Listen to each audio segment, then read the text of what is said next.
Selamat pagi adik-adikku sekalian. Perkenalkan, nama saya Ikade Romiarta. Di sini saya mengajar prakarya dan kewirausahaan. Pada kesempatan kali ini saya akan menjelaskan materi pada kelas 12, yakni wirausaha produk kerajinan untuk pasar lokal. Baiklah, mari kita bersama-sama menyimak video ini. Wirausaha produk kerajinan untuk pasar lokal. Perencanaan usaha kerajinan untuk pasar lokal. Berdasarkan luasannya, pasar dapat dibagi menjadi 3. Yang pertama adalah pasar lokal, pasar nasional, pasar global, dan internasional. Yang kali ini kita akan bahas adalah pasar lokal. Pasar lokal adalah pasar yang menjual barang yang berasal dari lingkungan atau daerah yang sama dengan tempat produksi tersebut. Contoh dari pasar lokal: ibu-ibu yang menjual bahan makanan dari daerah setempat.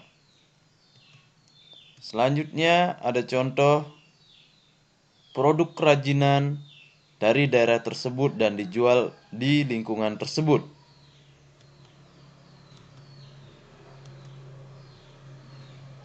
Pasar dapat dibagi berdasarkan kesamaan perilaku pembeli atau yang dikenal dengan segmentasi pasar.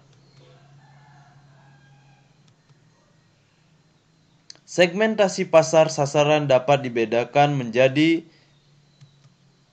yang pertama adalah dari faktor geografis, yaitu adalah tempat ataupun lingkungan.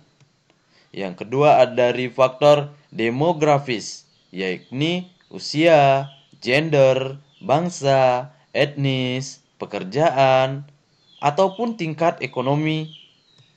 Yang selanjutnya adalah faktor fisikografis, yakni karakter, gaya hidup, pola pikir, ataupun kepribadian. Selanjutnya adalah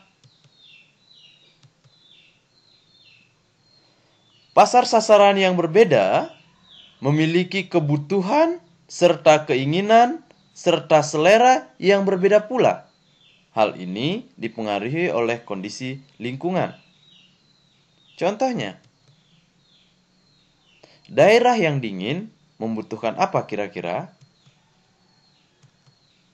Ya, tentu makanan yang hangat dan panas. Sedangkan pakaian yang tebal, karena keadaan daerah tersebut dingin. Selanjutnya, pada prinsip pasar terjadi karena adanya permintaan, yakni dari penjual. Selanjutnya ada penawaran, yang menawarkan tentu dari si penjual. Dua hal ini saling berkaitan satu dengan yang lainnya. Potensi pasar dapat melalui dua pendekatan, yakni pertama adalah pendekatan permintaan dengan mencari kebutuhan pasar sasaran. Yang kedua adalah pendekatan penawaran, mengandalkan kemampuan wirausaha dalam membuat produksi yang inovatif. Dengan barang-barang yang inovatif, kita dapat menawarkan barang kita terhadap pembeli. Kedua pendekatan ini dapat digunakan untuk mengenali potensi pasar seperti selera, keinginan, dan daya beli dari pasar tersebut. Selanjutnya, pemahaman tentang pasar secara mendalam akan mendukung proses pencarian ide serta gagasan dan penetapan harga jual produk kerajinan untuk pasar lokal. Tentu, dengan memahami tentang pasar secara mendalam, kita melihat dalam proses tersebut kita bisa melihat ide dan gagasan apa sih yang bisa kita akan jual untuk pasar lokal tersebut. Sumber daya ide objek kerajinan. Semua itu tidak lepas dari material. Apa sih material itu? Material adalah bahan baku yang ada di sekitar kita yang dapat diolah seperti bahan alam, kayu, bambu, serat, tanah liat, kerang, dan lain-lain. Sedangkan bahan buatan yakni kaca, kain, plastik, dan karet. Tentunya kita setelah mengetahui material, kita akan ingin mengetahui teknik. Apa sih teknik? Teknik adalah cara pembuatan kerajinan dengan cara seperti teknik anyaman, teknik ukir, teknik sambung, teknik tempel, dan teknik-teknik yang lainnya. Tergantung dari bahan apa yang akan kita gunakan. Dengan melihat material serta teknik yang dapat, semua hal tersebut menentukan ide serta gagasan yang akan kita gunakan untuk membuat kerajinan tersebut. Contoh yang sederhananya, kita bisa mengolah kayu menjadi sebuah kerajinan dengan menggunakan teknik ukir, teknik tempel. Tergantung akan kita olah menjadi apa lagi.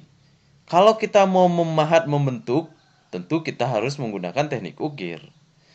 Bisa juga dengan teknik-teknik yang lainnya. Faktor pertimbangan perencanaan produksi. Ada beberapa faktor yang mempengaruhi dalam perencanaan produksi. Seperti tentu dengan melihat si penggunanya, dia membutuhkan apa sih? Serta fungsinya, fungsi dari hal barang tersebut. Dilihat lagi material yang ada di sekitar kita. Cara, keindahan dari barang yang akan kita buat, serta memiliki nilai ekonomis dari produk tersebut yang akan kita buat. Ada 7 pertimbangan yang harus kita pikirkan. Terima kasih telah menonton video ini. Semoga bermanfaat dan jangan lupa like, comment, share, dan subscribe.